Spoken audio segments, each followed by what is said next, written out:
오늘은 교회력으로 새해 첫날이고 오늘은 첫 번째 주일입니다. 그리고 오늘은 대림절 첫 시작이지요. 신이신 예수님이 인간으로 이 땅에 태어나신 날을 준비하는 기간이 대림절입니다. 또 부활하신 후 하늘로 올라가신 주님께서 이 땅에 다시 오실 날을 기대하며 기다리는 절기가 또한 대림절입니다. 이 대림절 동안 우리를 위해 이 땅에 오셨던 아기 예수님을 생각하고 맞이할 준비를 해야 하고요. 또한 심판을 위해 이 땅에 오시는 심판주 예수님을 맞이할 준비를 해야 합니다. 그래서 우리는 대림절 기간에 세상적인 관심을 더 많이 두기보다 우리를 위해 이 땅에 오신 예수님을 더 많이 관심을 두고 주님을 기다리고 기대하는 그런 절기가 되어야 하겠습니다. 지난주 월요일에 등산을 하고 왔습니다. 오랜만에 산을 탔는데요. 정말 그렇게 위험한 산인 줄 모르고 갔습니다. 보기에 멋지고 웅장한 바위들이 많아서 경치에 감탄하며 놀랐지만은 그 험한 바위들을 뚫고 정상에 올라갔다가 내려오는 것 정말 쉽지 않았습니다. 제 평생에 가장 험한 산이었습니다. 이름도 조령산, 새가 머물러 가는 산이다 라는 말입니다. 얼마나 험하면 이렇게 산 이름을 지었겠습니까? 하지만 험하고 힘든 산이었지만 정상에 올라갔을 때의 그 성취감, 그리고 내려왔을 때 안전하게 도착했다는 그 만족감은 이루 말로 표현할 수 없었습니다. 사람들이 산을 오르는 이유가 여러 가지가 있는데요. 그 중에 하나가 바로 마음이 많이 지쳤을 때, 긍정적인 생각보다 부정적인 생각을 더 많이 할 때, 앞이 망망할 때, 이럴 때 산을 오르는 것이 정말 도움이 많이 되기 때문에 산에 오른다고 합니다. 그래서 저도 종종 이제 앞으로 산을 좀 타려고 하는데요. 다음부터는 이런 험한 산 말고 위험한 산 아닌 걷기 편안하고 완만한 이런 산을 타려고 합니다. 그래서 하나님이 지으신 아름다운 대자연에서 힐링하고 그런 가운데 돌아와서 주의 사역 잘 감당하고자 합니다. 오늘 본문 24장은 바울이 벨릭스 총독 앞에서 자기 자신을 변명하는 이야기입니다. 1절부터 9절까지는 대제사장 아나니아가 어떤 장로들과 그리고 한 변호사 도들로와 함께 바울을 고발합니다. 변호사인 도들로가 무리를 대표해 바울을 고발하는 이유를 설명하고 있지요. 10절부터 21절까지는 바울의 변호, 바울의 변명입니다. 도들로가 고발하는 내용이 사실이 아니고 근거가 없다는 것을 변명하죠. 그리고 22절부터 마지막 27절은 판결을 해야 하는 벨릭스가 이 판결을 미루고 바울에게서 예수 그리스도를 들으면서 한편으로는 유대인의 마음을 얻고자 하는 그런 이중적인 모습을 보여주며 결국 바울을 구류하여 두었음을 말해줍니다. 오늘 말씀을 통해 우리가 생각하고자 하는 것은 세상은 우리를 그냥 가만 내버려 두지 않는다라는 겁니다. 세상은 우리를 못마땅하게 여기고 심지어는 우리를 고발하기까지 합니다. 그래서 오늘 제목을 세상은 우리를 고발한다라고 정했습니다. 오늘 제목 세상은 우리를 고발한다는 주제로 오늘 본문으로 말씀을 전할 때 하나님이 주시는 지혜가 있고 또 은혜가 있는 그런 시간이 되길 간절히 바랍니다. 첫 번째로 변호사의 고발입니다. 2절에 바울을 부르매 도들로가 고발하여 이르되, 도들로 1절에 변호사라고 설명하고 있습니다. 제가 당시 역사를 잘 몰라서요. 변호사가 그 당시에 있었는지 모르겠고 아니면 변호사 역할을 했기 때문에 그냥 변호사라고 번역한 것이 아닌가 정확하게는 잘 모르겠습니다. 3절입니다. 벨릭스가 하여 우리가 당신을 힘입어 태평을 누리고 또 이 민족이 당신의 성견으로 말미암아 여러 가지로 개선된 것을 우리가 어느 모양으로나 어느 곳에서나 크게 감사하나이다. 더둘러는 고발하기에 앞서 재판하는 벨릭스 총독에게 먼저 칭찬의 말, 감사의 말을 합니다. 우리가 유대인이죠. 유대인들이 당신을 힘입어 태평을 누린다고 말합니다. 유대인들이 정말 이 벨릭스 총독 덕분에 태평을 누렸을까요? 그렇지 않습니다. 또 이 민족이 당신의 성견으로 말미암아 여러 가지로 개선된 것을 우리가 어느 모양으로나 어느 곳에서나 크게 감사한다고 말합니다. 여러 가지로 개선된 것에 대해 크게 감사한다고 말하는데 정말 개선된 것이 있을까요? 물론 개선된 것도 있을 수 있습니다. 하지만 그것에 대해서 정말 감사할까요? 그럴 리가 없습니다. 우리가 일본에 강제 점령 당했을 때 우리는 온갖 핍박과 수탈을 받았습니다. 그나마 조선시대에 있었던 좋지 않았던 관습, 이런 몇 가지를 좀 해결하는 것도 있었을지 모릅니다. 또 조선시대 때 길이 엉망이었잖아요. 그래서 길을 넓히는 그런 개선도 했습니다. 또 기차 철로를 깔아 대중들이 기차를 이용하여 조금 개선되는 그런 일들도 했죠. 하지만 길을 넓히고 철로를 설치했던 것들은 수탈과 강제징용을 위한 것이었죠. 일본에 강제 점령당한 걸 거기에서 그 사람들이 했던 좀 개선한 이런 것들 때문에 일본인들을 좋아했지 않습니다. 유대인들도 마찬가지였죠. 개선된 게 있다고 해서 로마의 지배를 받는 걸 좋아했을 리 만무합니다. 거짓말로 권세 잡은 자에게 아부하는 모습을 보여줍니다. 세상이 이렇습니다. 먼저 권력에 아부하는 자들이 바로 세상입니다. 이제 우리나라에 이슬람권 사람들이 대거 들어와 있습니다. 이들이 들어와 이슬람 사원을 직거하는 일을 동의해 준 게 바로 권력을 가지고 있는 사람인데요. 그냥 해줬겠습니까? 이슬람이 석유를 팔아 돈이 얼마나 많습니까?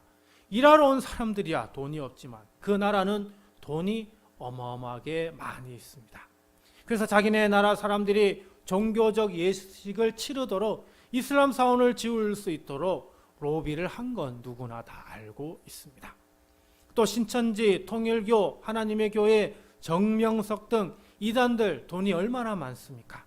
성도들이 돈을 다 바치게 해서 가진 돈으로 화생활을 하면서 또 정권에 아부하며 상당히 많은 돈을 뿌리는 것을 우리는 알 수 있습니다.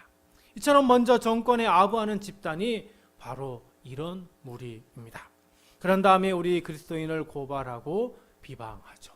5절입니다. 우리가 보니 이 사람은 전염병 같은 자라 천하에 흩어진 유대인을 다 소유하게 하는 자요 나사렛 이단의 우두머리라.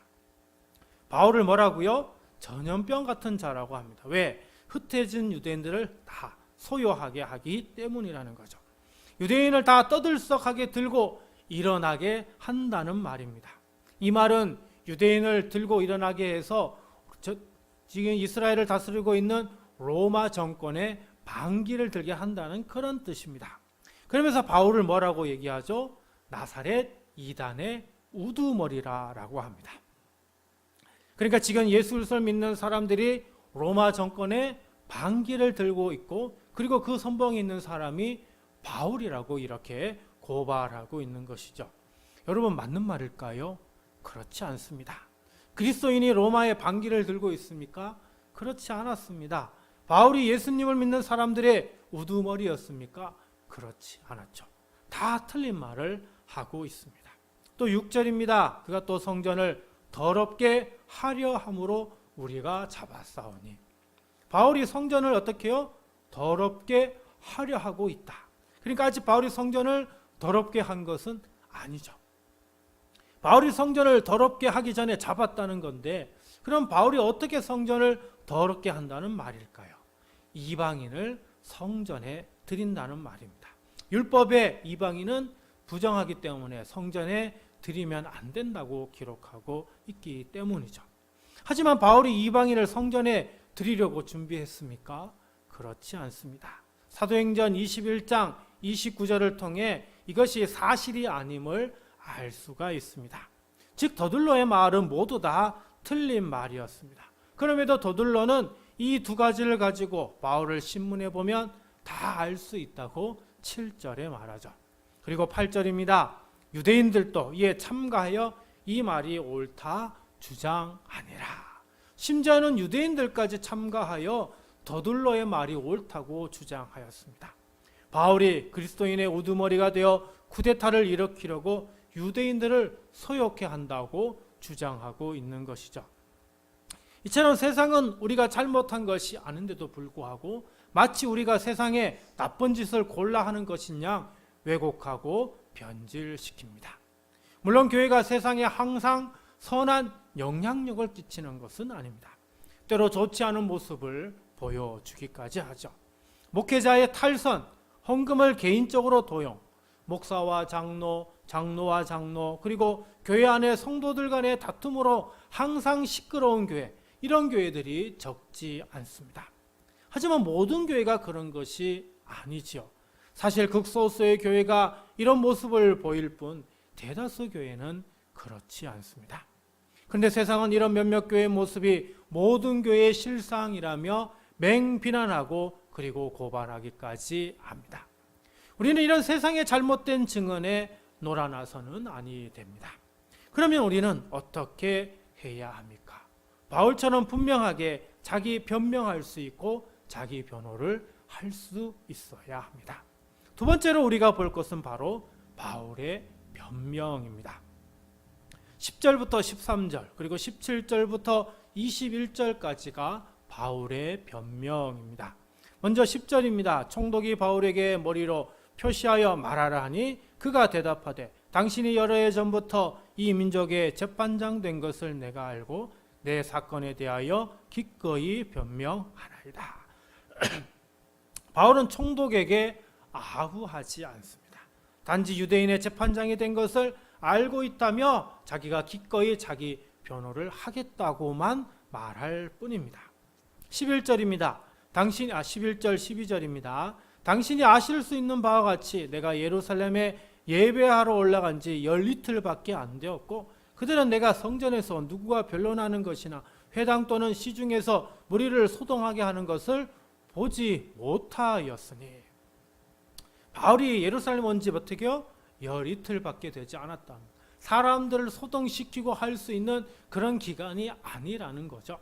그러면서 누구와 변론하거나 또 회당과 시중에서 무리를 소동하게 하는 것을 그 사람들은 전혀 보지 못하였다라고 얘기합니다. 왜? 그런 적이 없기 때문이죠. 바울은 성전에서 누구랑 변론한 적이 없습니다. 회당이나 시중에서 무리를 소동시킨 적도 없습니다. 그럴 지금 시간적인 여유가 없었기 때문이죠. 도리어 소동을 일으킨 다른 사람들이 있습니다. 사도행전 21장 27절부터 31절에 소동을 일으킨 사람들은 아시아에서 온 유대인들이었죠. 바울이 성전 안에 있는 걸 보고는 지레 짐작하고 본인들이 소동을 일으킨 겁니다. 근데 마치 그걸 바울이 한 것처럼 거짓말을 하고 있음을 바울은 분명하게 변호하고 있는 거죠. 따라서 13절입니다. 이제 나를 고발하는 모든 일에 대하여 그들이 능히 당신 앞에 내세울 것이 없나이다. 저들이 고발하는 모든 일 중에 내가 한 것이 없기 때문에 그들의 말은 거짓말이어서 저들의 주장이 가짜라는 것을 분명히 알 수 있을 것이라고 바울은 자기 변호를 하고 있습니다. 그리고 다시 17절 이하에 구체적으로 그들이 내세울 것이 없는 이유를 설명합니다. 17절입니다. 여러 해 만에 내가 내 민족을 구제할 것과 재물을 가지고 와서. 바울이 몇 년 만에 예루살렘에 왔다라고 합니다. 그리고 자기는 유대인들을 소유하고 소동시키기 위해 온 것이 아니라 자기 민족이 예루살렘에서 정말 힘들게 살고 있기 때문에 그들을 돕기 위해 구제할 것을 가지고 왔다라고 합니다. 그리고 재물을 가지고 왔다. 재물은 뭐예요? 하나님께 바칠 재물을 얘기하고 있는 것이죠. 자기는 자기 민족에게 도움을 주기 위해서 그리고 내가 믿는 유대인들이 믿는 하나님을 위해 재물을 바치기 위해 왔다고 말합니다. 또 18절입니다. 드리는 중에 내가 결례를 행하였고 모임도 없고 소동도 없이 성전에 있는 것을 그들이 보았나이다. 그러나 아시아로부터 온 어떤 유대인들이 있었으니. 바울은 제물을 드리는 중에 결례를 행하였다고 합니다. 외국에서 오래 생활했기 때문에 이방인들과 접촉했기 때문에 유대인으로서 어떻게 해요? 이방인과 접촉하면 부정하단 말이죠. 그래서 이 부정한 것을 깨끗하게 하는 정결 예식인 결례를 행하였다라고 그렇게 얘기를 합니다. 그러니까 이 결례를 행하는 동안 사람들을 만나거나 사람들을 주동하거나 소동을 일으킬 수 없었다라고 분명하게 자기 변호를 하고 있는 것이죠. 그리고 아시아로부터 어떤 유대인들이 있었는데 이들이 소동을 일으켰다라고 얘기를 합니다. 그래서 19절입니다. 그들이 만일 나를 반대할 사건이 있으면 마땅히 당신 앞에 와서 고발하였을 것이요. 아시아에서 온 유대인들이 소동을 일으킨 그 이유, 바울을 반대할 사건이 있으면 고발해야 되는데 지금 그 아시아에서 온 유대인들이 없다고 얘기를 하고 있습니다. 그러면서 20절입니다. 그렇지 않으면 이 사람들이 내가 공회 앞에 섰을 때 무슨 옳지 않은 것을 보았는가 말하라 하소서. 그래서 아시아에서 온 유대인들을 불러서 소동을 일으킨 그 사람들에게 자기가 어떻게 성전에서 잘못한 것이 있는지 그것을 떳떳하게 밝히라고 얘기하고 있습니다. 그러면서 바울은 21절로 이렇게 고백합니다. 오직 내가 그들 가운데 서서 외치기를 내가 죽은 자의 부활에 대하여 오늘 너희 앞에 신문을 받는다고 한 이 한 소리만 있을 따름이니이다. 바울이 지금 신문 받고 있는 가장 큰 이유는 죽은 자의 부활, 예수 그리스도를 믿고 증거하는 것 때문에 지금 신문 받는다라고 말합니다. 이 사람들이 지금 자기를 고발하는 그 핵심, 그 이유가 무엇인지 바울이 명확하게 알고 있다라고 하는 것이고, 이것이 오늘 자기를 고발하는 이유가 되지 못한다라고 하는 걸 지금 변호하고 있는 것입니다. 이처럼 바울은 자신이 왜 끌려와서 고발당하고 있는지 그 이유를 분명히 알고 있었고, 이에 대하여 자신이 죄가 없음을 분명하고 당당하게 증거하고 자기를 변호하고 있는 것입니다. 여기서 우리는 바울이 얼마나 참 대단한 인물인지 알 수가 있습니다. 오늘날 살아가는 우리도 세상이 우리를 고발할 때, 세상이 우리를 미워할 때, 세상이 우리를 힘들게 할 때 왜 우리를 이렇게 어렵게 하는지에 대하여 분명히 알아야 하고, 그리고 그것에 대하여 우리가 그것에 대하여 분명하게 변호하고 변명할 수 있어야 합니다. 사랑하는 성도 여러분, 세상은 우리를 비난하고 정죄하고 고발합니다. 이때 우리는 아무것도 몰라서 어찌할 바를 몰라서 그저 쩔쩔매고 당하고 있어서는 아니 됩니다. 우리는 이런 어려움을 당할 때 그 이유를 분명히 알고 현명하게 대처할 수 있어야 합니다. 지금 처한 현실을 바로 알고 그에 대하여 분명하게 변호하고 변명할 수 있어야 하는 것이죠. 사랑하는 성도 여러분, 이 세상이 우리를 고발할 때 하나님이 주시는 지혜와 지식으로 지금 어떤 상황인지 분명히 바로 알고, 그리고 우리의 이 모든 상황이 거짓되고 잘못된 것임을 우리 스스로 분명하게 변호하고 변명할 수 있어야 합니다. 마지막 세 번째로 바울의 신앙 고백입니다. 14절 볼까요? 그러나 이것을 당신께 고백하리다. 나는 그들이 이단이라 하는 도를 따라 조상의 하나님을 섬기고 율법과 선지자의 글에 기록된 것을 다 믿으며. 바울은 고발을 당한 가운데 자신의 신앙을 분명하게 밝힙니다. 그 이유는 바울이 고발당한 이유가 무엇인지 분명히 알고 있었기 때문이죠. 그건 바로 그들이 이단이라고 여기는 예수 그리스도 복음을 믿기 때문입니다. 그래서 바울은 자신이 하나님을 섬기고 율법과 선지자들에 기록된 것을 다 믿는다고 하면서 그것이 바로 그들이 이단이라고 하는 도를 따라서 믿는 것이라고 분명히 밝힙니다. 15절입니다. 그들이 기다리는 바 하나님께 향한 소망을 나도 가졌으니 곧 의인과 악인의 부활이 있으리라 함이니라. 바울은 또한 유대인들이 기다리는 것처럼 하나님께 향한 소망을 가졌다면서 그것이 바로 뭐예요? 의인과 악인의 부활임을 말합니다. 의인과 악인의 부활, 이제 종말에 있을 심판을 이야기를 하고 있는 것이죠. 16절입니다. 이것으로 말미암아 나도 하나님과 사람에 대하여 항상 양심에 거리낌이 없기를 힘쓰나이다. 바울은 세상 끝 하나님의 심판을 믿기 때문에 지금 현재 하나님께, 그리고 사람에 대하여 항상 양심에 거리낌이 없도록 힘쓰며 살고 있다고 말합니다. 그래서 자기는 거짓말하지 않고 거짓된 어떤 말하지 않고 거짓된 행동을 하지 않고 어떻게든 진실하게 살기 위해서 힘쓰고 있다고 자기 주장을 하고 있는 것이죠. 바울은 여기에서 자신의 신앙 그 어디에도 이단적인 요소가 없고 그리고 잘못된 교리에 빠졌거나 아니면 다른 어떤 종교의 미신적인 것이 포함되지 않고 있다는 자기 자신의 신앙을 분명하게 고백하고 있습니다. 여러분, 세상은 우리를 향하여 비난합니다. 세상은 우리를 향하여 정죄합니다. 세상은 우리를 고발합니다. 그런데 그 고발하는 그 이유가 무엇 때문일까요? 예수 그리스도에게만 구원이 있느냐? 다른 모든 종교들에도 구원이 있는 것이라고, 종교는 다 같은 것이라고, 결국 하나로 귀결된다고, 그래서 그리스도교만 유일한 구원의 길이라고 말하지 말라고 비난하고 있는 것이죠. 이러한 때에 우리는 어떻게 해야 할까요? 우리는 역시 바울처럼 우리의 신앙을 분명하게 고백할 수 있어야 합니다. 우리는 자기 자신을 변호할 뿐만 아니라 우리의 자신의 신앙이 어떠한 믿음인지 어떠한 신앙인지 분명히 밝힐 수 있어야 합니다. 내가 믿는 분이 누구인지, 그분이 어떤 분인지, 그분이 어떤 일을 하셨는지 분명히 알고 밝힐 수 있어야 합니다. 내가 믿는 그분을 언제 만났고 그분을 통해 어떤 말씀을 들었고 그래서 내가 지금 어떤 신앙의 삶을 살고 있는지 고백할 수 있어야 합니다.